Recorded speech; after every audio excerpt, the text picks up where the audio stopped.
Hi everyone, कैसे आप सब। उम्मीद करता हूँ आप सब ठीक होंगे और उम्मीद करता हूँ जो आपकी प्रिपरेशन है वो भी सही जा रही होगी। दोस्तों, अगर मैं आपको बोलता हूँ कि जो अंडर है, बिलो है, बीनीथ है, अंडरनीथ है, इनमें क्या डिफरेंस है। हालांकि वर्ड्स तो सेम आपको लग रहे हैं लेकिन इनमें डिफरेंस है। कौन से कॉन्टेक्स्ट में यूज होते हैं, कहाँ पे हम इनको यूज करते हैं।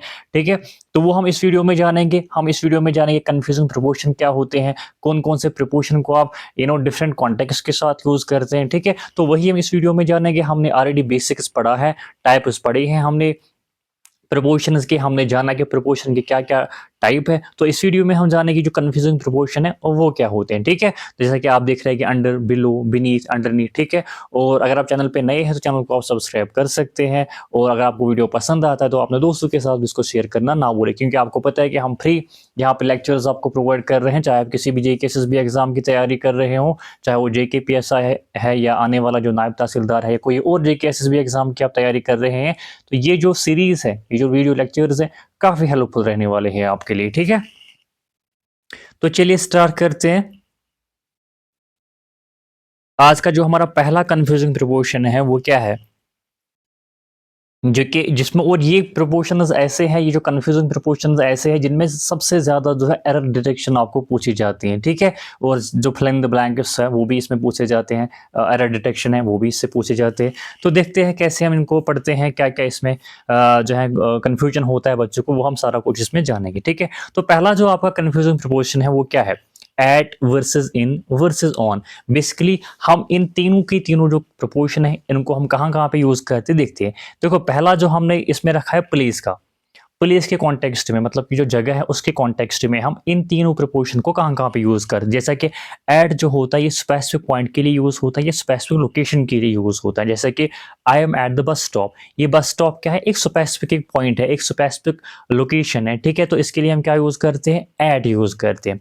सेकंड क्या है, इन किसके लिए यूज होता है, एनक्लोज्ड एरिया, मतलब कोई एरिया जो होता है जो चारों ओर से हम कह सकते हैं कि बंद होता है। बंद इन द कॉन्टेक्स्ट की वो चारों ओर से क्या होता है, सपोज हम बोलते हैं she is in the park, और वो क्या है, पार्क में। तो पार्क एक एनक्लोज्ड एरिया है ना, ये it is different from the rest of the area. ये एक एनक्लोज्ड एरिया होता है जो कि बाकी एरिया से, वहां पे जो एरिया होता है उससे थोड़ा डिफरेंट होता है। ठीक है, तो इसको हम क्या बोलते हैं, इन बोलते हैं। मतलब इसके साथ क्या लगता है, इन लगता है। जैसा कि she is in the room, she is in the park, she is in her home. ठीक है, तो ये सारे के सारे जो एरिया होते हैं वो एनक्लोज्ड होते हैं, तो इनके साथ हम क्या लगाते हैं, इन लगाते हैं। ऑन का किसके साथ यूज होता है, सरफेस के साथ यूज होता है। जैसा कि the book is on the table, तो टेबल क्या है, एक सरफेस है और ये स्टैटिक होना चाहिए। ठीक है, आगे हम जानेंगे ऑन में क्या डिफरेंस है, अपॉन इनमें क्या डिफरेंस है, वो हम आगे जानेंगे। तो अभी हम स्टार्ट में एक जो पहला प्रपोजन हमारे पास है, एट, इन, ऑन, जो प्लेस के कॉन्टेक्स्ट में अगर हम देखेंगे, एट एक स्पेसिफिक पॉइंट, स्पेसिफिक लोकेशन के लिए यूज होता है, इन एक एनक्लोज्ड एरिया के लिए यूज होता है, और जो ऑन होता है वो सरफेस के लिए यूज होता है। ठीक है, चलिए जी, नेक्स्ट क्या हमारे पास है, सेम यही at versus in versus on. Time के कॉन्टेक्स्ट में अगर हम जानेंगे, ये हमने टाइपोज में भी पढ़ा था, टाइम के कॉन्टेक्स्ट में जानेंगे एट किसके साथ यूज होता है, स्पेसिफिक टाइम के लिए। जैसा कि आई वेक अप एट 6 AM, मैं सुबह 6 बजे उठा। ठीक है, तो ये 6 बजे क्या है, स्पेसिफिक टाइम है। I will meet you at 5 PM, I will meet you at 6 PM। तो जब भी ये स्पेसिफिक टाइम की हम बात कर रहे हैं तो एट लगता है। ठीक है, उसके बाद ऑन किसके साथ लगता है, स्पेसिफिक डे के साथ और स्पेसिफिक डेट के साथ। जैसा कि she was born on Monday, वो मंडे के दिन पैदा हुई थी। ठीक है, I will meet you on Monday, I will meet you on Tuesday. तो जब भी हम स्पेसिफिक डे की बात कर रहे हैं तो हम ऑन का यूज कर दिया, कोई स्पेसिफिक डेट होता है। जैसा कि she was born on let us suppose 10th of April। ठीक है, तो ये 10th of April क्या है, एक स्पेसिफिक डेट है, तो इसके साथ भी क्या लगता है, ऑन लगता है। अच्छा जी, इन किसके साथ लगता है, पीरियड ऑफ टाइम के लिए। इसमें क्या आता है, ही वॉज बॉर्न इन 2000। जब भी सिंपल कॉन्टेक्स्ट के लिए आप लिखेंगे, ईयर के साथ यूज होता है, ईयर के साथ या सेंचुरी के साथ, जो हमने कल पढ़ा था। ठीक है, he was born in 2000, he was born in 1999, he was born in 1998। जब भी हम ईयर की बात कर रहे हैं या सेंचुरी की बात कर रहे हैं, जैसा कि it is let us suppose हम बोलेंगे he was born in 19th century, he was born in 18th century। जब भी सेंचुरी की बात होती है, ईयर की बात होती है, तो इनका हम यूज करते हैं। ठीक है, ठीक है, तो ये टाइम के कॉन्टेक्स्ट में हम इन तीन प्रोपोर्शन को कैसे लिखते हैं। आई होप आपका जो कंफ्यूजन था इन तीनों में वो आपको दूर हुआ होगा। ठीक है, अच्छा, नेक्स्ट की हम अगर बात करेंगे, काफ़ी ये भी कंफ्यूजिंग है कि इन कहाँ पे यूज़ होता है, इनटू कहाँ पे यूज़ होता है। अभी हम बात कर रहे थे इन की। इन क्या दिखाता है भाई? पोज़ीशन दिखाता है, जो ऑलरेडी इनसाइड होता है। मैंने अभी अभी आपको बोला कि एनक्लोज़ कोई एरिया होता है। अगर आप कहीं पे हैं, ऑलरेडी उस जगह पे है, उस जगह में है, तो हम क्या यूज़ करते हैं? इन यूज़ करते हैं। जैसा कि she is in the room, she is in the park, तो शी इज़ ऑलरेडी देयर, वो ऑलरेडी वहाँ पे थी, उस रूम में थी, तो हम इन का यूज़ करते हैं। जैसे कि अभी हमने पढ़ा था, she is in the park. अच्छा, इन तो हम कब यूज़ करते हैं? ये मूवमेंट दिखाता है भाई। क्या दिखाता है? मूवमेंट दिखाता है, towards inside, from outside to inside. जब आप बाहर होते हैं, फिर आप बाहर से अंदर जाते हैं, तो तब हम क्या यूज़ करते हैं? इनटू यूज़ करते हैं। क्यों? क्योंकि यहाँ पे मूवमेंट होती है। इन में मूवमेंट नहीं होती है, इनटू में मूवमेंट होती है। जैसा कि she walked into the room, वो अपने कमरे में चली गई।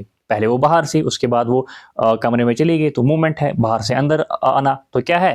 यहाँ पे क्या लगाएँगे? इनटू लगाएँगे। शी वाज़ आउटसाइड बिफोर, पहले वो बाहर थे, ठीक है? तो इन हम स्टैटिक पोजीशन के लिए यूज़ करते हैं, जहाँ पे आप ऑलरेडी उस कमरे में होते हैं या उस एनक्लोज्ड एरिया में होते हैं। इनटू हम कब यूज़ करते हैं? जब मूवमेंट होती है फ्रॉम बाहर, फ्रॉम आउटसाइड टू इनसाइड, ठीक है? नेक्स्ट की अगर हम बात करेंगे, ऑन वर्सेस अपॉन, इसमें भी बहुत लोगों को कंफ्यूजन होता है कि ऑन कहाँ पे यूज़ करते हैं, अपॉन कहाँ पे यूज़ करते हैं। जैसा कि आप देखेंगे, ऑन का हमने अभी पढ़ा था, ये मतलब जो हमारे डे टू डे लैंग्वेज है, एवरीडे लैंग्वेज जो हम यूज़ करते हैं, पोजीशन दिखाता है, सरफेस दिखाता है, या टाइम के लिए भी हम यूज़ करते हैं, जो हमने अभी पढ़ा, the book is on the table, surface है, she was born on Monday, एक डे है, ठीक है? स्पेसिफिक डे है, ठीक है? ये हमने अभी पढ़ा। अच्छा, ऑन अपॉन कहाँ पे यूज़ होता है? अपॉन और ऑन में जो जो मतलब होता है वो सेम होता है, बट जो अपॉन का जो कॉन्टेक्स्ट है वो थोड़ा डिफरेंट है। ये जनरली हम फॉर्मल कॉन्टेक्स्ट में यूज़ करते हैं। Literary than on, often used in legal, poetic, dramatic context. It can also indicate the immediate action after something happens. कहने का मतलब है, जो upon होता है वो थोड़ा फॉर्मल होता है। जब भी आप किसी भी सेंटेंस को एक शायराना अंदाज में लिखते हैं, या कोई लीगल टर्म्स होते हैं, या पोइटिक, अभी मैंने बोला शायराना अंदाज में जब आप चीज़ों को लिखते हैं, ड्रामेटिक कॉन्टेक्स्ट में आप लिखते हैं, या हिस्टोरिकल कोई टाइम को आप डिस्क्राइब करते हैं, तो आप अपॉन का यूज़ करते हैं, ठीक है? या कोई एक्शन जो होता है, जो अभी तुरंत कंप्लीट हुई है, उसके बाद तुरंत एक एक्शन स्टार्ट होती है इमीडिएटली, ठीक है? तो तब भी हम अपॉन का यूज़ करते हैं। जैसा कि the night road upon his horse, मतलब कि क्या है ये हम कह सकते हैं कि एक वो नहीं, हम मतलब ड्रामेटिक अंदाज में हम इसको एक्सप्रेस कर रहे हैं, ठीक है? इसी तरह, upon hearing the news she started crying, मतलब कि न्यूज़ के कोई उसने कोई दुःख भरी न्यूज़ सुनी होगी, उसके बाद उसने चिल्लाना स्टार्ट कर दिया, ठीक है? शी स्टार्टेड क्राइंग, ठीक है? तो पहले वो न्यूज़ हो चुकी है, मतलब कि एक एक्शन है, उसके बाद उसने जो है चिल्लाना स्टार्ट कर दिया, तो दूसरी एक क्या बोलते हैं उसको, दूसरी एक्शन है। तो ये दोनों एक्शन क्या हुई? इमीडिएटली हुई, ठीक है? यहाँ पे भी हम क्या यूज़ करते हैं? अपॉन यूज़ करते हैं। या once upon a time there was a king, एक ज़माना था, तो एक किंग रह रहा, तो ये भी एक हिस्टोरिकल टाइम को अगर आप डिस्क्राइब कर रहे हैं, तो अपॉन यूज़ करेंगे। अच्छा जी, one is more common in daily speech, sorry, on को हम डेली स्पीच में यूज़ करते, जो अपॉन होता है वो फॉर्मेलिटी के लिए यूज़ होता है। एम्फेसिस अगर आपको देना है, थोड़ा शायराना अंदाज में अगर आप अपनी चीज़ों को एक्सप्रेस करना है, तो आप अपॉन का यूज़ करेंगे, ठीक है? आई होप ये भी आपको क्लियर हुआ होगा। नेक्स्ट, बिटवीन वर्सेस एमंगेस्ट, इसमें भी बहुत लोगों को कन्फ्यूजन होता है। चलो जी, बिटवीन और एमंग तो आपको पता ही होगा, बिटवीन दो लोगों के साथ यूज़ होता है, या दो चीज़ों के साथ यूज़ होता है। जैसा कि the book is between the two chairs, जो बुक है, जो किताब है, वो दो कुर्सियों के दरमियान है, दो चेयर्स के दरमियान है, तो यहाँ पे दो चीज़ें हैं, तो बिटवीन का यूज़ करेंगे।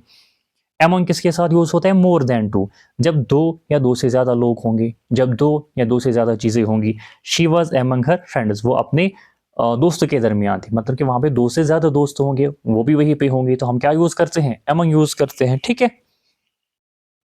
अच्छा, एक और टर्म है एमंगिस्ट। एमंगिस्ट का मतलब क्या है? देखो, इसका, एमंग का और एमंगिस्ट का मतलब सेम होता है। जैसा कि अभी हमने बोला कि ऑन और अपॉन का मतलब सेम होता है, बट कॉन्टेक्स्ट थोड़ा डिफरेंट होता है। एमंगिस्ट का भी कंसेप्ट, कॉन्टेक्स्ट क्या होता है? डिफरेंट होता है। फॉर्मल तरीके से अगर आपने चीज़ों को एक्सप्रेस करना है, पोएटिक तरीके से, मतलब शायराना अंदाज में आप चीज़ों को एक्सप्रेस कर रहे हैं, लिटरेचर में इसका ज़्यादा यूज़ होता है। जैसा कि he was famous amongst the poets of his time, मतलब कि वो अपने टाइम के जो शायर थे उनमें वो बहुत पॉपुलर था, ठीक है? तो कहने का मतलब है, लिटरेचर में, पोएटिक अंदाज में, फॉर्मल तरीके से आप अगर आपने चीज़ों को एक्सप्रेस करना है, तो अमंगस्ट का आप यूज़ करेंगे, ठीक है? डे टू डे लाइफ में यूज़ करना है, अमंग यूज़ करेंगे। बिटवीन यूज़ करना है किनके साथ? दो लोगों के साथ, ठीक है? नेक्स्ट क्या है, beside versus beside versus by. अच्छा जी, इसमें भी बहुत लोगों को कंफ्यूजन होता है। देखो बिसाइड का मतलब क्या है, बिसाइड का मतलब होता है मीन्स नेक्स्ट टू, ठीक है, या इसका हम बोलते हैं एडजेसेंट, ठीक है। She set beside me, beside का मतलब होता है कोई बगल में आपके बैठ रहा है ना, जैसे कि शी सैट बिसाइड मी, वो मेरे बगल में बैठ गई, मतलब कि वो बिल्कुल मेरे एडजेसेंट में बैठ गई, ठीक है। बिल्कुल हम, या ये भी कह सकते हैं इसमें आप एक दूसरे को टच भी करते हैं, ठीक है। इसका मतलब होता है बिसाइड। दूसरा होता है बिसाइड, दो वर्ड्स हैं, इसमें सिर्फ एस का एक डिफरेंस है। बिसाइड का मतलब क्या है, mean is in addition to, मतलब कि इसके अलावा, जैसा कि beside is English he speak is French, English के अलावा वो फ्रेंच भी बोल सकता है, वो फ्रेंच भी बोल पाता है, और वो फ्रेंच जो लैंग्वेज है उसको भी जानता है। तो बिसाइड का मतलब होता है एडजेसेंट, ठीक है। बिसाइड्स का मतलब होता है इन एडिशन टू, इसके अलावा। अच्छा, बाय एक और वर्ड है, बाय और बिसाइड में आप फर्क जानेंगे। बाय का मतलब होता है नजदीक, बट नॉट नेसेसरीली टचिंग। इसमें और इसमें फर्क क्या है, इसमें जो होता है अराउंड, एक बंदा दूसरे बंदे के बहुत नजदीक होता है, कहने का मतलब है वो उसको टच भी कर रहा है, वो उसके एडजेसेंट बगल में बैठा है। जैसे यहाँ पे शी सैट बिसाइड मी, यहाँ पे क्या होता है, he lives by the river, मतलब ये कि वो जो दरिया है उसके करीब रह रहा है, उसके नज़दीक रह रहा है। बट इसका मतलब तो ये नहीं कि वो बिल्कुल दरिया पे ही रह रहा है, इसका मतलब है कि उसके नज़दीक जहाँ पे वो रह रहा है वहाँ पे दरिया भी है, वहाँ पे जो है रिवर भी फ्लो हो रहा है, ठीक है। तो बाइक तब हम यूज़ करते हैं जब कोई भी चीज़ किसी चीज़ के नज़दीक होता है, करीब होता है। लेकिन बिसाइड तब हम यूज़ करते हैं जब बिल्कुल एक, दोनों लोग जो होते हैं, जब आप किसी के बिल्कुल एडजेसेंट में बैठे हैं, किसी के बगल में बैठे हैं, तो बिसाइड का यूज़ करेंगे, ठीक है। और बिसाइड्स मैंने आपको बोला इन एडिशन टू, इसके अलावा, ठीक है। आई होप आपको जो भी कन्फ्यूजन होगा वो आपको दूर हो रहा होगा। ओवर वर्सेस एबो, ओवर कहाँ पे यूज़ होता है, एबो कहाँ पे यूज़ होता है, इसमें भी हम डिफरेंस जानेंगे। देखो, ओवर का मतलब होता है directly higher covering something, movement from one side to another. कहने का मतलब मैं आपको समझाता हूँ। ओवर तब हम यूज करते हैं, इसमें जो पोजीशन होती है वर्टिकली हायर होती है, मतलब कि एक चीज दूसरी चीज के बिल्कुल ऊपर होता है, डायरेक्टली ओवर ऊपर होता है और उसको वो कवर कर रहा है, ठीक है। ये तो एक चीज हुआ। दूसरा इसका कहाँ पे यूजेज है, movement from one side to another side, मतलब कि जब एक चीज जो है एक साइड से दूसरी साइड मूवमेंट कर रहा है, जैसा कि the bridge is over the river, मतलब जो ब्रिज है वो दरिया के ऊपर है। दैट मीन्स कि जो ब्रिज है वो उस दरिया को कवर कर रहा है, भले ही वो उसको टच नहीं कर रहा है, बट वो कवर कर रहा है ऊपर से, ठीक है। इसी तरह the plane flew over the city, मतलब कि जो जहाज है वो बिल्कुल शहर के ऊपर से उड़ रहा है, ठीक है, या उड़ा, ठीक है। क्योंकि फ्लेव जो है past past form of verb है, ठीक है, तो पास्ट कॉन्टेक्स्ट में यूज होगा। तो कहने का मतलब है ओवर हम तब यूज करते हैं जब वर्टिकली किसी चीज़ की पोजीशन किसी की चीज़ से पोजीशन से हायर है, ठीक है, उसको कवर कर रहा है। दूसरा, अगर वो मूवमेंट कर रहा है एक साइड से दूसरे साइड तक, तो ओवर यूज़ करेंगे। एबो कब यूज़ करते हैं, इसमें भी जो पोजीशन होती है वो वर्टिकली हायर होती है, मतलब कि वो एक चीज़ से ऊपर होती है। बट ये ज़रूरी नहीं है कि वो उसको कवर कर रहा है, ये ज़रूरी नहीं है कि वो उसको टच कर रहा है, ठीक है। ये तो एक कंटेक्स्ट हुआ, लेकिन ओवर में ये ज़रूरी है कि वो उसको कवर कर रहा होगा, वो बिल्कुल एकदम से उसके ऊपर होना चाहिए, ठीक है। लेकिन एबो में ऐसा कोई कंटेक्स्ट नहीं है, लेकिन हाँ, पोजीशन उसकी हायर होनी चाहिए। अच्छा, ये लेवल्स के लिए भी यूज़ होता है, रैंक के लिए यूज़ होता है, टेम्परेचर के लिए यूज़ होता है। जैसा कि the painting is above the sofa, जो पेंटिंग है वो सोफ़े के ऊपर है। अब ये ज़रूरी नहीं है कि जो पेंटिंग एकदम से सोफ़े के ऊपर होगी, इसका मतलब कि सोफ़ा है ऑब्वियसली वो नीचे होगा, पेंटिंग उसके ऊपर होगी। अब ये ज़रूरी नहीं है कि जो पेंटिंग है वो सोफ़े को कवर कर रही है या वो सोफ़े को टच कर रही है, बट येस, अगर हम हाइट की बात करेंगे वो उसके ऊपर होंगी, ठीक है। His marks are above average, मतलब कि यहाँ पे हम रैंक की बात कर रहे हैं तो इसके जो मार्क्स है बिल्कुल एवरेज से ऊपर है, ठीक है। The temperature is above freezing point, जो टेम्परेचर है बिल्कुल फ्रीजिंग पॉइंट से ज्यादा है, ठीक है। तो यहाँ पे हम टेम्परेचर की बात कर रहे हैं, किसी रैंक की बात कर रहे हैं, किसी लेवल की, मतलब कि हायरार्की की हम अगर हम बात करेंगे तो एबो का यूज करेंगे, ठीक है। और अगर कोई भी चीज किसी की चीज के ऊपर है बट डायरेक्टली नहीं है कि वो उसके ऊपर होगा, तो यहाँ पे भी हम एबो का यूज कर रहे हैं, ठीक है। नेक्स्ट क्या है, under versus below versus beneath versus underneath. अच्छा जी, ये चारों के चारों जो वर्ड्स होते हैं इनका मतलब ऑलमोस्ट सेम है। इसका मतलब होता है कि जब आप देखो, अभी हम बात करें जब वर्टिकली जो है पोजीशन हायर हुई, यहाँ पे वर्टिकली पोजीशन लोअर होंगी, मतलब कि एक चीज दूसरी चीज से नीचे होगा, ठीक है। इन चारों का मतलब वही है, बट कॉन्टेक्स्ट डिफरेंट है। किसी का फॉर्मल है, किसी का पोइटिक है, किसी का डिफरेंट है, वो हम जानेंगे, ठीक है। देखो सिंपली अगर हम सिंपलेस्ट वर्ड इसमें देखेंगे, अंडर अंडर का मतलब ही होता है जब एक चीज दूसरी चीज से नीचे है। When something is directly beneath under object, मतलब एकदम से बिल्कुल वो उसके उसी के पोजीशन में नीचे होना चाहिए, डायरेक्टली वो नीचे होना चाहिए। कैन इंडिकेट, अच्छा अथॉरिटी भी को भी इंडिकेट कर रहा है। It is also use for measurement, जैसा कि द कीज और अंडर द पिलो, मतलब कि जो कीज है, चाबियां है, वो बिल्कुल पिलो के नीचे हैं, तकिए के नीचे है, ठीक है, तो डायरेक्टली होंगे, हो ना, है ना। तो यहाँ पे बिल्कुल एक चीज दूसरी चीज से डायरेक्टली नीचे है, लोअर है। He works under A strict manager, मतलब कि वो एक स्ट्रिक्ट मैनेजर के अंडर में काम कर रहा है। तो क्या दिखाता है यहाँ पे, अथॉरिटी दिखाता है, ठीक है। हिज स्पीड इज हम कह सकते हैं मेजरमेंट की अगर हम बात करेंगे, his speed is under 80 kilometre per hour, उसकी जो स्पीड है 80 किलोमीटर पर आवर से नीचे है, ठीक है। तो मेजरमेंट की अगर हम बात करेंगे, ठीक है, तो कहने का मतलब है जो अंडर होता है इसका मतलब भी होता है वर्टिकली जो है वो उसके नीचे होना चाहिए और एकदम से उसके डायरेक्टली नीचे होना चाहिए, ठीक है। बिलो की अगर हम बात करेंगे, बिल्कुल ये उसका उल्टा, इसका मतलब भी होता है नीचे। अगर हम वर्टिकल पोजिशन की बात करेंगे, बिल्कुल ये भी नीचे होता है, बट नॉट नेसेसरली डायरेक्टली, मतलब कि ज़रूरी नहीं है कि वो उसके बिल्कुल एकदम से उसके नीचे होगा। इसका मतलब है नीचे होगा बट एकदम से उसके डायरेक्टली नीचे नहीं होगा। जैसा कि the valley lies below the mountains, lower है मतलब इसकी जो पोज़ीशन है वो नीचे है बट डायरेक्टली नहीं है। क्योंकि इस देखो इसका मतलब क्या है, जो वादी है वो बिल्कुल पहाड़ों के नीचे है। यहाँ अगर हम देखेंगे जो वादी है वो पहाड़ों के नीचे वाक़ा है, ठीक है? जो पहाड़ है वो उसके ऊपर होंगे, उनकी पोज़ीशन हायर है, और जो वादी है वो नीचे होगी, बट डायरेक्टली जो माउंटेन्स है वो वादी को कवर नहीं कर रहे। लेकिन हाँ, उनकी पोज़ीशन हायर है और वादी की जो वैली की पोज़ीशन वो लोअर है, ठीक है? इसी तरह his rank is below average, उसकी जो रैंक है बिल्कुल एवरेज से नीचे है। The temperature dropped below zero, जो टेम्परेचर है वो ज़ीरो से कम हो गया, ठीक है? तो कहने का मतलब है ये अभी हम जो पढ़ रहे थे, हम ओवर और एबो की बात कर रहे हैं, उसका बिल्कुल उल्टा है हम कह सकते हैं, ठीक है? तो अंडर जब एक चीज़ दूसरी चीज़ के डायरेक्टली नीचे होगा, बिलो जब एक चीज़ दूसरी चीज़ के नीचे होगा बट डायरेक्टली नहीं होगा, लेकिन हाँ, पोज़ीशन जो है उसकी जो ऊँचाई जो है वो उससे नीचे होगी, ठीक है? अच्छा, बीनीथ और अंडरनीथ का मतलब क्या है? अब जो बीनीथ है, बीनीथ भी एक, इसका मतलब भी होता है अंडर, मतलब कि ये एक अल्टरनेटिव है अंडर का, बट ये भी एक फॉर्मल तरीके में यूज़ होता है, लिटरेरी तरीके में यूज़ होता है, एक शायराना अंदाज में यूज़ होता है, या कभी-कभार एक, या समटाइम्स कहेंगे figurative meaning of I think it should be interiority, नहीं होगा, इट शुड बी इन्फीरियरिटी। यहाँ पे इंटीरियरिटी नहीं होगा, इट विल बी, अच्छा लिखा है शायद, है ना? अच्छा इन्फीरियरिटी तो लिखा है, हाँ। जो इन्फीरियर कॉम्प्लेक्स है ना, the treasure is buried beneath the ground, जो ट्रेजर है, ट्रेजर का मतलब क्या होता है? ट्रेजर का मतलब होता है वो जिसको हम उर्दू में बोलते हैं क्या, खजाना, है ना? या जो हम बोलते हैं वैल्यूएबल कोई आइटम होता है, कोई कीमती चीज जो होता है जिसको हम खजाना बोलते हैं, वैल्यूएबल आइटम्स, ठीक है। तो they are buried beneath the ground, मतलब कि वो जमीन के नीचे जो है दफन किए हुए, मतलब कि जमीन के नीचे वो रखे गए हैं, ठीक है। तो ये चीज है।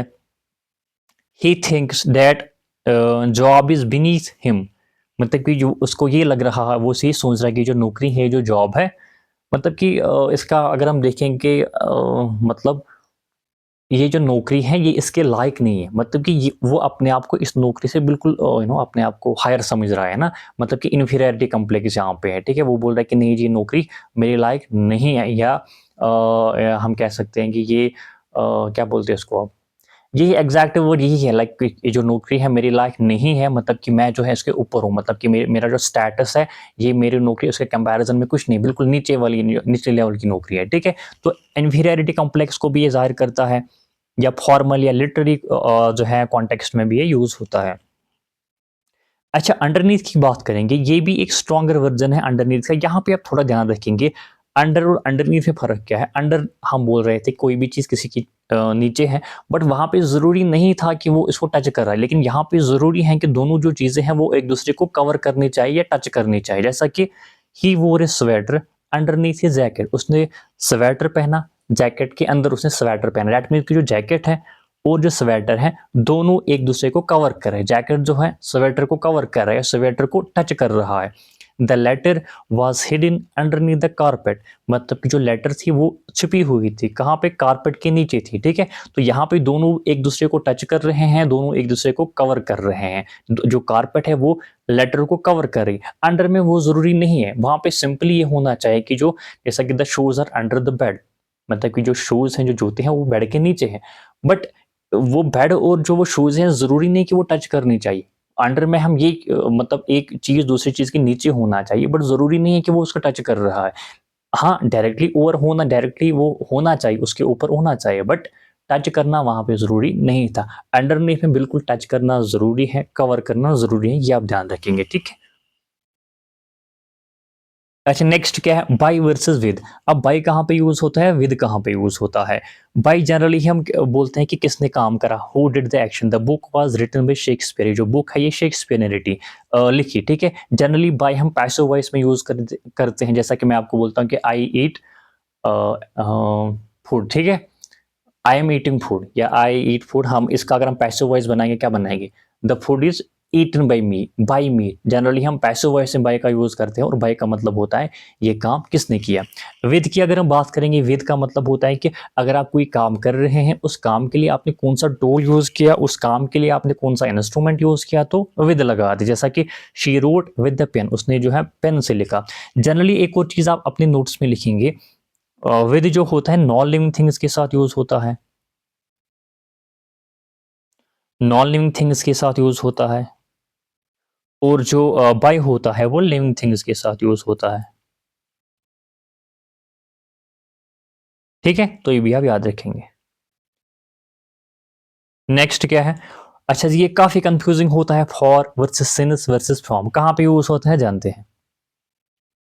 जो फॉर होता है वो ड्यूरेशन ऑफ टाइम के लिए यूज होता है। अगर आपने टेंस पढ़ा होगा, हम पढ़ाएंगे आपको। जो प्रेजेंट परफेक्ट कंटिन्यूअस होता है, पास्ट परफेक्ट कंटिन्यूअस होता है, या जो आपका फ्यूचर परफेक्ट कंटिन्यूअस होता है, वहां पे जनरली हम इसको यूज करते हैं। ये ड्यूरेशन ऑफ टाइम दिखाता है, जैसे कि I have lived here for 5 years, मतलब कि मैं यहाँ पे 5 साल से रहा हूँ। ये जो 5 years है ये ड्यूरेशन ऑफ टाइम है, एग्जैक्ट टाइम को डिनोट करता है। सिंस जो होता है ये स्पेसिफिक पॉइंट को डिनोट करता है, स्टार्टिंग पॉइंट को डिनोट करता है। जैसा कि I have lived here since 2010, मैं यहाँ पे 2010 से रहा हूँ, ठीक है। 2010 क्या है, स्टार्टिंग पॉइंट है, ठीक है, एक पॉइंट ऑफ टाइम जिसको हम कहते हैं।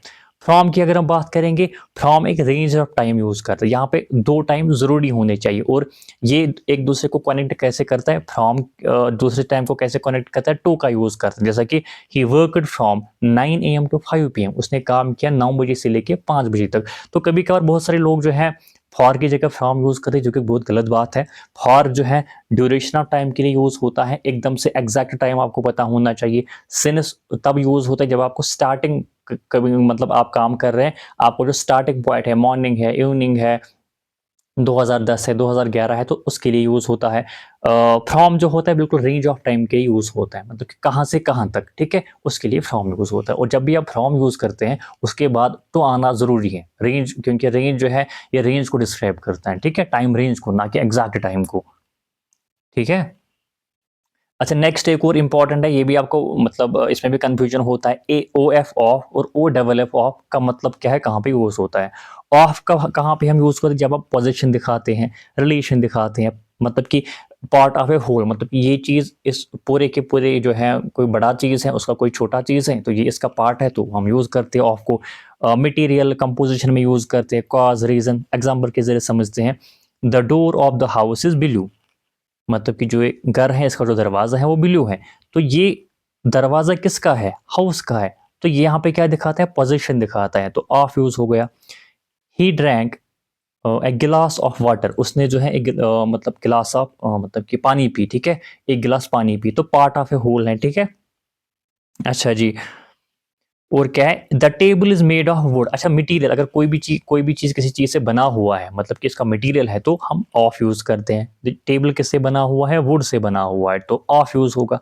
तो ऑफ जनरली हम पोजीशन के लिए यूज करते हैं, एक चीज किसी दूसरे चीज का, बड़े चीज का पार्ट होता है तो यूज करते हैं। मटेरियल कोई भी चीज किसी चीज बना हुआ है तो प्रपोर्शन ऑफ यूज करते हैं। अच्छा ऑफ कहाँ पे यूज होता है, आप ध्यान रखेंगे, सेपरेशन के लिए यूज होता है और मूवमेंट अवे के लिए यूज होता है। कहने का मतलब है ही फेल ऑफ द लैडर, कि मतलब वो सीढ़ियों से नीचे गिर गया, मतलब कि वो सेपरेट हुआ सीढ़ी से, ठीक है। या हम कह सकते हैं कि ये उसकी मूवमेंट भी दिखाता है ना, मूवमेंट भी दिखाता है। तो कहने का मतलब है जब एक चीज दूसरी चीज से सेपरेट होता है, रिमूव होता है, तो हम ऑफ का यूज करते हैं, ठीक है। नेक्स्ट क्या है, to versus towards versus at, ये भी काफ़ी कंफ्यूजिंग है, काफ़ी कंफ्यूजन क्रिएट करते हैं। देखते हैं, आज समझते हैं क्या होता है इसमें। देखो, टू जनरली हम यूज़ करते हैं जब आप कहीं और चल रहे होते हैं डेस्टिनेशन की ओर, ठीक है, किसी डायरेक्शन की ओर। बट यहाँ पे बिल्कुल डेस्टिनेशन होना ज़रूरी है। मतलब कि बेसिकली अगर आप चल रहे हैं, अगर आप जा रहे हैं तो कहाँ जा रहे हैं? तो डेस्टिनेशन का होना ज़रूरी है यहाँ पे। जैसे कि he went to the market, he went to the school. School क्या है? डेस्टिनेशन है। मार्केट क्या है? डेस्टिनेशन है। तो जब भी आप किसी डेस्टिनेशन की ओर चल रहे हैं तो हम टू यूज़ करेंगे। टुवर्ड्स यूज़ करते हैं, इसमें भी हम डायरेक्शन का यूज़ करते हैं। इसमें ये भी हम डायरेक्शन में ही यूज़ करते हैं, मूवमेंट में ही यूज़ करते हैं, लेकिन जनरल डायरेक्शन का मतलब क्या है? मतलब ये है कि यहाँ पे डेस्टिनेशन का होना ज़रूरी नहीं है। He walk towards the market but did not reach there. वो जो है मार्केट गया था बट वो वहाँ पे पहुँचा ही नहीं। तो मतलब वो अपने डेस्टिनेशन पे पहुँचा ही नहीं। तो यहाँ पे डेस्टिनेशन का होना ज़रूरी नहीं है, लेकिन इस वाले में डेस्टिनेशन का होना ज़रूरी है। जब भी आप टू यूज़ करेंगे दैट मीन्स कि आप कहीं चल रहे हैं और एकदम से जो डेस्टिनेशन है वो फिक्स है। टुवर्ड्स का मतलब होता है एक जनरल मूवमेंट, एक जनरल डायरेक्शन कहीं की ओर चल रहे हैं, आपको नहीं पता कहाँ जा रहे हैं, आपको नहीं पता कोई कहाँ डेस्टिनेशन है आपकी, तो तब आप टुवर्ड्स का यूज़ करेंगे, ठीक है। अच्छा, एट कहाँ पे यूज़ होता है? हमने वहाँ पे देखा कि भाई एट जो है फिक्स्ड पॉइंट, फिक्स्ड पोजीशन को दिखाता है, ये हमने समझा पिछले वाले जो हमने पढ़े थे। इसके साथ साथ ये एक और चीज़ यहाँ पे इंडिकेट करता है, इंडिकेट इज अ टारगेट और एम। मतलब कि जब आपका किसी के पे फोकस होता है, किसी को आप टारगेट कर रहे हैं, किसी पे आपको आप इस सेंस ऑफ एम होता है, तो तब आप यूज़ करते हैं क्या? At. He threw the ball at me, मतलब कि उसने बॉल मुझ पे फेंकी, मुझे फेंकी, ठीक है। तो डायरेक्ट टारगेट था, वो मुझ पे ही टारगेट कर रहा था, मुझ पे ही एम कर रहा था, तो एट का यूज़ करेंगे, ठीक है।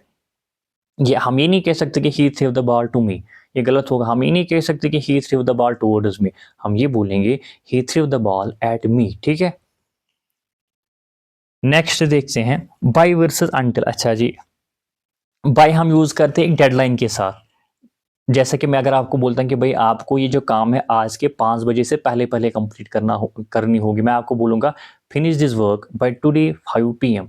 मतलब कि 5 पीएम क्या है? डेडलाइन है। तो डेडलाइन के साथ हम क्या यूज़ करते हैं? बाय यूज़ करते हैं। Finish your work by 5 PM. अपना जो काम है, ये जो काम है इसको आप 5 बजे से पहले कंप्लीट करो। ये जो 5 बजे जो है ये क्या है? डेडलाइन है। मतलब कि ये आपका एक एंड पॉइंट है, एक एंडिंग है। मतलब इससे पहले-पहले आपका काम कंप्लीट होना चाहिए, ठीक है? अंटिल यूज़ करते जब आप कोई भी चीज़ काम को आप कंटिन्यू कर रहे हैं किसी पॉइंट तक, तो हम अंटिल का यूज़ करते हैं। जैसा कि ही वर्क्ड अंटिल 5 पीएम, उसने जो है बिल्कुल 5 बजे तक उसने जो है काम किया। तो मतलब यहाँ पे एक कंटिन्यूएशन ऑफ वर्क होता है किसी पर्टिकुलर पॉइंट तक, लेकिन बाय में क्या होता है वहाँ पे एक डेडलाइन होती है, किसी भी पॉइंट से पहले-पहले आपको वो काम कंप्लीट करना होगा, ठीक है? नेक्स्ट की अगर हम बात करेंगे अप वर्सेस अबोव, अप कहाँ पे यूज़ होता है और अबोव कहाँ पे यूज़ होता है? इसमें भी जो मूवमेंट होती है वो हायर डायरेक्शन में होती है। इसमें भी जो पोज़ीशन होती है वो हायर पोज़ीशन में होती है, बट इसमें मूवमेंट नहीं होती, इसमें मूवमेंट होती है। जैसा कि शी क्लाइम्बड अप द लैडर, मतलब कि वो सीढ़ी पे चढ़ गई। मतलब कि पहले वो नीचे थी फिर वो ऊपर चली गई, सीढ़ी चढ़ गई, ठीक है? तो यहाँ पे मूवमेंट होती है in the higher direction. Above का मतलब क्या है? अबोव में भी पोज़ीशन हायर होती है बट कोई मूवमेंट इसमें नहीं होती। जैसे कि the clock is above the door, मतलब कि जो घड़ी है वो दरवाज़े के ऊपर है। बट यहाँ पे कोई मूवमेंट नहीं, सिंपली जब एक चीज़ दूसरी चीज़ के ऊपर होता है तो हम अबोव यूज़ करते हैं। अब तभी हम यूज़ करते हैं, एक तो वो ऊपर होना चाहिए, दूसरा उसकी मूवमेंट होनी चाहिए, ठीक है? ऊपर की ओर उसकी मूवमेंट होनी चाहिए हायर डायरेक्शन में, तो हम अप यूज़ करते हैं, ठीक है? नेक्स्ट अगर हम देखेंगे through out versus during. Through out कब हम यूज़ करते हैं और ड्यूरिंग कहाँ पे यूज़ करते हैं, या ड्यूरिंग आप पढ़ते हैं, कोई जो है ड्यूरिंग भी आप पढ़ सकते हैं, ठीक है? थ्रू आउट का मतलब होता है फ्रॉम बिगिनिंग टू एंड। जब भी आप कोई भी काम बिल्कुल एक पूरे के पूरे पीरियड के लिए कर रहे हैं, पूरे के पूरे एंटायर पीरियड के लिए कर रहे हैं, तो हम थ्रू आउट का यूज़ कर, जैसा कि it rained through out the day, मतलब कि पूरे दिन बारिश होगी, सुबह से लेके शाम तक बारिश हो गई, ठीक है? ही worked hard through out the year, उसने पूरे के पूरे साल जो है मेहनत करी, बिल्कुल पूरा साल, स्टार्टिंग से लेके एंड तक वो मेहनत कर रहा था, ठीक है? तो थ्रू आउट हम तब यूज़ करते हैं जब बिल्कुल पूरे के पूरे पीरियड में, पूरे के पूरे इवेंट में आप कोई काम कर रहे हैं, फ्रॉम बिगिनिंग टू एंड, तो थ्रू आउट यूज़ करते हैं। ड्यूरिंग तब हम यूज़ करते हैं at some point within a time period. कोई टाइम पीरियड है, तो उस टाइम पीरियड में किसी पर्टिकुलर टाइम पे कोई काम हो रहा है तो ड्यूरिंग का यूज़ करते हैं। जैसा कि she fail asleep during the movie, मतलब कि एक मूवी चल रही थी उसी के दौरान, मतलब कि दौरान का मतलब होता है, देखो मूवी तो बहुत घंटों तक चल रही होगी, तो एक स्पेसिफिक टाइम पीरियड पे वो उसको जो है नींद आ गई। जैसा कि I met him during the conference, मतलब कि कोई इवेंट चल रहा था, कॉन्फ्रेंस चल रही थी, तो मैं उससे उसमें मिला। अब ये ज़रूरी नहीं, सपोज़ कॉन्फ्रेंस 2 घंटे तक चली, अब ये तो ज़रूरी है नहीं कि मैं उससे जो है पूरे कॉन्फ्रेंस में मिला, मतलब कि उन 2 घंटों में उसको मैं पर्टिकुलर टाइम पे मिला, ठीक है? तो वही इसका डिफरेंट है, थ्रू का मतलब होता है बिल्कुल बिगिनिंग टू एंड, और ड्यूरिंग का मतलब होता है अ, किसी पर्टिकुलर टाइम। जैसे कि अगर मैं आपको बोलता हूँ it rained through out the day, का मतलब क्या है, पूरे दिन बारिश हो रही थी, ठीक है? अगर मैं आपको बोलता हूँ इट रेन्ड क्या बोलेंगे, today it rained at 1 PM, ठीक है? Today it rained at 1 PM, मतलब कि आज जो है बारिश हुई 1 बजे, मतलब कि ये क्या है, पर्टिकुलर टाइम है। थ्रू आउट द डे क्या है, पूरा का पूरा दिन जो है बारिश हो रही थी, ठीक है? अगर आप पर्टिकुलर टाइम की अगर हम बात करेंगे तो क्या बोलेंगे? इट रेन क्या बोलेंगे, it rain during the night for some particular time, ठीक है? मतलब एक पर्टिकुलर एक रात में पर्टिकुलर टाइम के लिए जो है बारिश हो रही थी, ठीक है? अगर आपको बोलना है कि पूरी रात बारिश हो रही, तो हम क्या कहेंगे, it rained through over the night, ठीक है? तो आई होप समझ आपको आया होगा डिफरेंस क्या है बेसिकली। आई होप वही एक मैटर करता है कि कंफ्यूजन जो है दूर होना चाहिए, ठीक है? अच्छा, दूसरा क्या है भाई, onto versus on. Onto कब यूज होता है और ऑन कहाँ पे यूज होता है, बताओ। हम्म। देखो, ऑन बेसिकली हमने अभी पढ़ा था, ये पोजीशन दिखाता है ऑलरेडी देयर, ठीक है? आल्सो यूज फॉर डिवाइस, ये हमने अभी पढ़ा था, the book is on the table, मतलब कि सरफेस पे के लिए यूज होते हैं, पोजीशन के लिए यूज होता है, ठीक है? या हम डिवाइस के लिए भी यूज होता है, जैसे कि he is on the phone, मतलब अब ये नहीं कि वो फोन के ऊपर है। He is on the phone का मतलब होता है कि वो अभी फोन चला रहा है, ठीक है? किसी के साथ बात कर रहा है या फोन चला रहा है, ठीक है? तो ऑन डिवाइस के लिए भी हम ऑन यूज करते हैं। ऑन टू तब हम यूज करते हैं जब मूवमेंट होती है टूवर्ड्स द सरफेस, किसी मतलब सरफेस की तरफ मूवमेंट होती है तो हम ऑन टू यूज करते हैं। इसका ये भी मतलब है कि पोजीशन, जब एक इंसान पोजीशन चेंज करता है एक से जगह से लेके दूसरी जगह तक, ठीक है? जैसा कि the cat jumped onto the sofa, मतलब कि क्या है, मूवमेंट है एक सरफेस की ओर, मतलब कि जो कैट है उसने छलांग मारी सोफे पे, तो मतलब वो उसके ऊपर है ना, सोफे के ऊपर वो आ गया। ये तो एक चीज। दूसरा चीज मूवमेंट से, मतलब कि वो पहले नीचे था या कहीं और था, तो वो जो है सोफे पे उसने छलांग मारी, तो यहाँ पे दोनों चीजें होती हैं, सरफेस भी होता है और मूवमेंट भी होती है। दूसरा कहाँ पे यूज होता है, जब पोजीशन चेंज होती है, जैसा कि she stepped onto the stage, मतलब कि वो ओबियसली पहले स्टेज के नीचे होगी, अब क्या स्टेज पे चढ़ गई, ठीक है? तो यहाँ पे भी क्या है, पोजीशन चेंज हो गई, ठीक है? तो इस यहाँ पे भी हम क्या यूज करते हैं, ऑन टू यूज करते हैं, ठीक है? नेक्स्ट क्या है, एमिड वर्सेस एमिडिस्ट, ये भी हम बार बार आपने देखा होगा, ये भी हम यूज करते हैं। एमिड का मतलब होता है, मतलब के दरमियान, जब आप कोई भी चीज हम बोलते हैं कि मोस्ट कॉमनली जो होता है, जो मॉडर्न इंग्लिश में या डे टू डे लाइफ में हम एम्ड का ही यूज करते हैं, ठीक है? एमडी से जो होता है, ये भी एक जैसा कि हम पिछले प्रपोर्शन में पढ़ रहे थे, ये क्या है, पोइटिक है, ओल्ड फैशन्ड है, लिटरेचर के लिए यूज होता है। जैसा कि ही रिमेन्ड काम एमड कियोस, मतलब कि वो कियोस चल रहा था, ये एक हंगामा चल रहा था, तो वो बिल्कुल जो है उस कियोस के दौरान भी जो है क्या था, काम था, मतलब एक बिल्कुल पुरसकून था, पीसफुल था, ठीक है? She walked amidst the blooming flowers, क्या मतलब है इसका, देखो ये थोड़ा बहुत वो लिटरेचर अंदाज में हमने ये सेंटेंस को यहाँ पे लाया है। तो क्या मतलब है इसका, मतलब कि वो खिलते हुए फूलों में चल रही थी, ठीक है? तो एमिड और एमिडिस्ट का दोनों का मतलब होता है के दरमियान, बट एमिड जो होता है डे टू डे इंग्लिश में यूज होता है, एमिडिस्ट जो होता है बिल्कुल अगर आपको वो पोइटिंग अंदाज में, शायराना अंदाज में चीज़ों को यूज करना है, कॉन्टेक्स्ट देना है, तो आप एमिडिस्ट का यूज करेंगे। अच्छा, ये अब लिखा हुआ है both mean in the middle of, मतलब कि किसी के बीच में, किसी के दरमियान, बट ये जो है इंटरचेंजेबल है, ठीक है? बट जो एम्ड होता है वो प्रेफर्ड होता है एवरीडे यूसेज में, ही हमने अभी पढ़ा, ठीक है? अच्छा, नेक्स्ट क्या है, काफी इंपॉर्टेंट है, इसमें भी बहुत सारे लोगों को कंफ्यूजन होता है, died of versus died from. Died of generally हम तब यूज करते हैं जब कोई भी इंसान की डेथ हो जाती है किसी इंटरनल कॉज की वजह से, कोई किसी को हार्ट अटैक आता है, किसी को कैंसर होता है, जब भी कोई इंटरनल डिजीज होती है तब हम डाइड ऑफ यूज करते हैं, जैसा कि he died of heart attack, she died of cancer, वो कैंसर की वजह से मर गई, वो हार्ट अटैक की वजह से मर गया। तो जब भी इंटरनल कोई डिजीज होती है, कोई बीमारी होती है, तो डाइड ऑफ यूज करते हैं। डाइड फ्रॉम तब यूज करते हैं जब कोई एक्सटर्नल कॉज होता है या कोई इनडायरेक्ट कॉज होता है, ठीक है? कोई एक्सीडेंट होता है, कोई इंजरी होती है, तो क्या हम यूज करते हैं, डाइड फ्रॉम, जैसा कि he died from complications after surgery. Surgery के बाद जो थोड़ी बहुत कुछ कॉम्प्लिकेशन हो गई वो उसकी वजह से मार गए। तो यहाँ पे कोई इंटरनल काज नहीं था, कोई बीमारी नहीं थी। She was right, but surgery की वजह से एक वो जो है हम कह सकते हैं कि इनडायरेक्ट काज था, तो उससे मर गई। She died from a car accident. Car accident भी क्या है भाई, एक्सटर्नल एक फैक्टर है, एक इनडायरेक्ट कॉज है, ठीक है। तो यहाँ पे भी हम डाइड फ्रॉम यूज करेंगे, ठीक है। Next made of versus made from, ये भी काफी कंफ्यूजिंग होता है, इसमें भी आप ध्यान रखेंगे।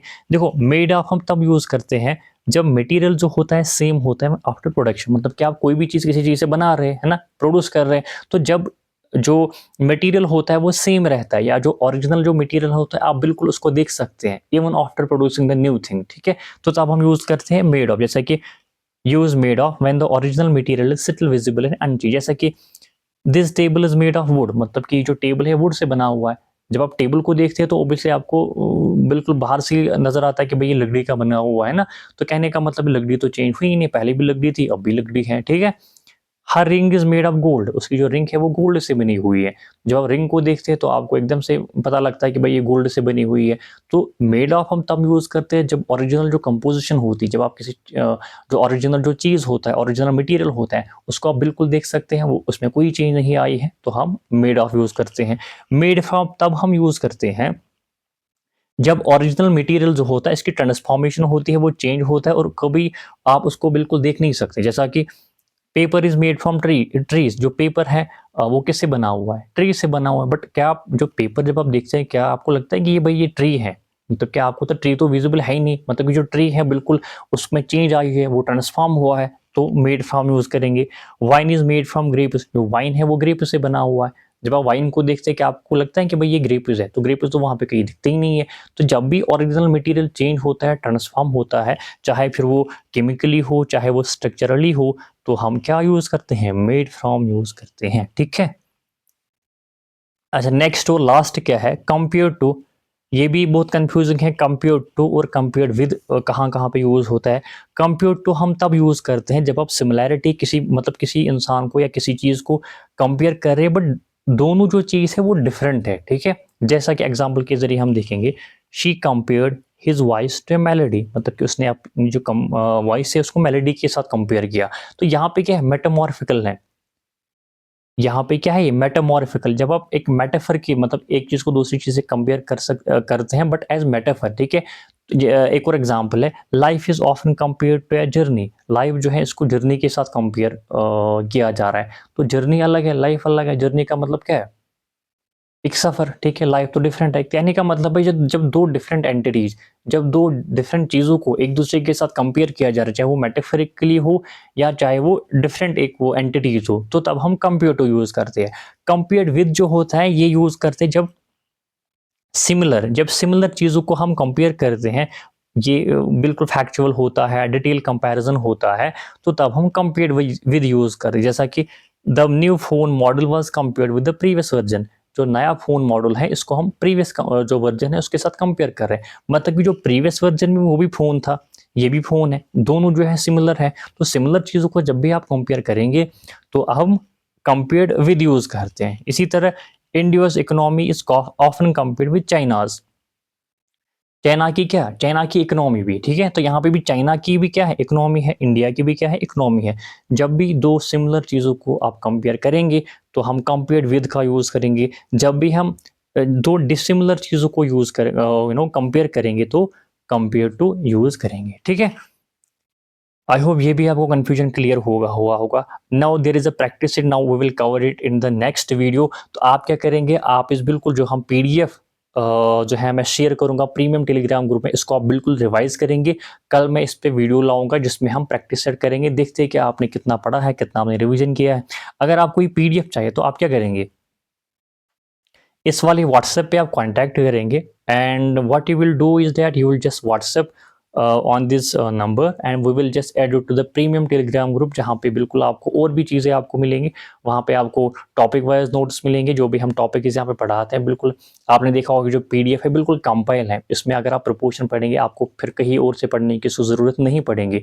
तो यहाँ पे हम टाइप्स भी हम कवर करते हैं, रूल्स भी कवर करते हैं और इसके बाद जो है प्रैक्टिस सेट भी लगाते हैं। तो उसके बाद बिल्कुल एक जो कंपाइल पीडीएफ होती है वो हम टेलीग्राम ग्रुप में शेयर करते हैं। तो ये मैं अभी ये जो पीडीएफ है टेलीग्राम ग्रुप में शेयर कर दूंगा, जिसको ये चाहिए वो इस व्हाट्सएप पे कॉन्टैक्ट करके उस ग्रुप में जुड़ेगा, इसको रिवाइज करेंगे और कल जो है इस पर हम प्रैक्टिस सेट करेंगे। ठीक है, तो अगर आपको वीडियो पसंद आ चुका है तो अपने दोस्तों के साथ भी इसको शेयर करना ना भूलिए, और अगर आप चैनल पे नए हैं तो चैनल को भी आप सब्सक्राइब कर सकते हैं। ठीक है, थैंक यू सो मच।